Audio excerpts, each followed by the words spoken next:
alsın. Herkes elediğini alır. Allah tərəfindən alır. Bugün mən onu deyəcəm, bir də 6-cı sinif kitabıdır ya 4-cü sinif kitabıdır. Südlü sıyıq var orada.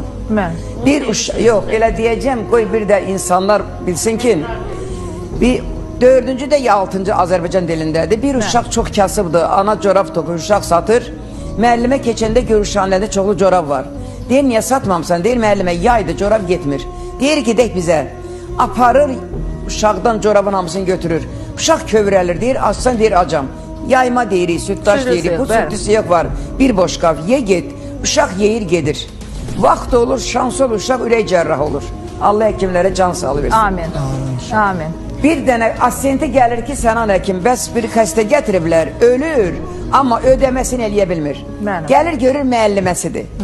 Deyir ki, əməliyyat salonu hazırlayın, xalatımı gətirin. Asiyentə deyir ki, axı ödəməsini elə bilməyib. Deyir, neçə il bundan qabaq, bir boş qab südlü siqran ödəməsini eləyib. Bəli.